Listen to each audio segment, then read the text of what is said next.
Hello student, पिछली video में मैं समझा चुका हूँ आपको इकाई सेल और उसमें परमाणु की संख्या। फिर से समझा रहा हूँ और उसके क्वेश्चन सोल्व करा रहा हूँ। इसे बताने के बाद मैं ये क्वेश्चन सोल्व करूँगा, इसे इजीली समझ में आ जाएगा। सरल घनीय इकाई सेल में कितने परमाणु होते हैं, काय केंद्रित में कितने होते हैं, फलक केंद्रित में कितने होते हैं, मैंने पहले बता चुका हूँ।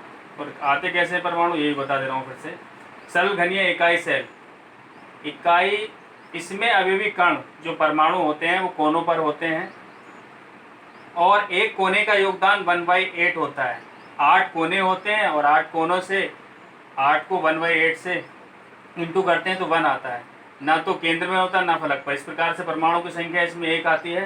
काय केंद्रित इकाई सेल में इसमें अवयवी परमाणु जो है कोनों के साथ साथ घन के केंद्र में उपस्थित होते हैं। कोनों का योगदान 1/8 होता है। 1/8 से 8 कोनों से 1/8 से इंटू करते हैं तो 1 आता है और केंद्र में 1 होता है। केंद्र में 1 फलक पे होता नहीं। इस प्रकार से 2 परमाणु निकल के आते हैं। फलक केंद्रित इकाई सेल में इसमें अवयवी कण कोनों के साथ साथ प्रत्येक फलक के केंद्र पर होते हैं। घन की फलक 6 होती हैं और प्रत्येक फलक पर जो है एक एक परमाणु उपस्थित है, कण उपस्थित है।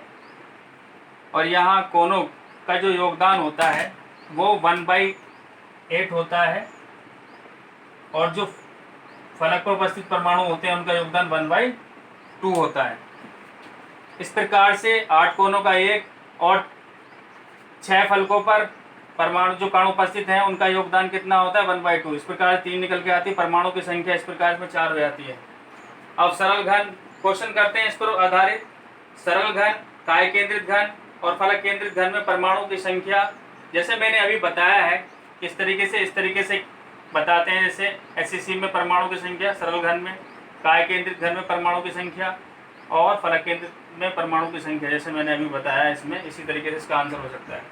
दूसरा क्वेश्चन करते हैं। एक घन क्रिस्टल निकाय में ए परमाणु घन के कोने पर तथा बी परमाणु घन के केंद्र पर स्थित है, तो यौगिक का सूत्र लिखो। ए परमाणु बराबर 8 कोने होते हैं घन के, तो एक कोने का योगदान 1/8 होता है। इस प्रकार से ए परमाणु की संख्या 1 आती है। केंद्र पर बी परमाणु 1 होता है, जैसे इसमें दिखाया गया है। बीसीसी हमने यहाँ बनाया है। इस प्रकार से जो संख्या आती है 1-1 आती है। यौगिक का सूत्र लिखते हैं, ए बी लिख लेते हैं और उनकी जो संख्या आती है परमाणु की यहाँ लिख देते हैं। इस प्रकार से यौगिक का सूत्र ए बी निकल के आ जाता है। तीसरा क्वेश्चन पढ़ते हैं। एक क्रिस्टल निकाय में एक्स परमाणु घन के कोनों पर तथा बाई परमाणु प्रत्येक फलक के केंद्र पर स्थित है। यौगिक का सूत्र लिखो। एक्स परमाणु की संख्या 8 कोनों पर है तो कोने का योगदान 1/8 होता है। परमाणु की संख्या 1 निकल के आ गई। फलकों पर है 6 फलक, बाई परमाणु फलकों पर है 6 फलक होते हैं। एक फलक का जो योगदान होता है परमाणु का 1/2 होता है। इस प्रकार से 3 परमाणु निकल के आते हैं। यौगिक का सूत्र लिखते हैं। एक्स बाई संख्या है 1 2 1 3 और 1 3 यहाँ लिख देते हैं। इस प्रकार से x/3 यौगिक का सूत्र हो जाता है। फोर्थ क्वेश्चन करते हैं। एक घनीय क्रिस्टल निकाय में ए परमाणु घन के कोनों पर तथा बी परमाणु घन के केंद्र पर स्थित है। यदि कोनों से एक परमाणु को हटा दिया जाए तो यौगिक का सूत्र क्या होगा। कोनों पर ए परमाणु 8 कोने होते हैं, यहाँ पर एक परमाणु हटा दिया गया। इस प्रकार से 7 ही बचे। तो 7 कोनों पर जो परमाणु हैं ए परमाणु, एक परमाणु का योगदान कोने का जो होता है 1/8 होता है। यहाँ पर 1/8 7 × 1/8 यहाँ पे 7/8 आ जाता है।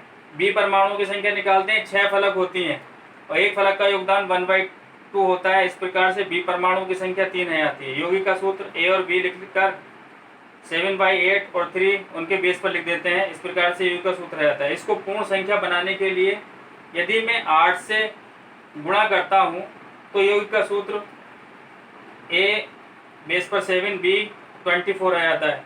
A7 B24 यौगिक का सूत्र आ जाता है। इस प्रकार से मैंने यहाँ पे समझाया।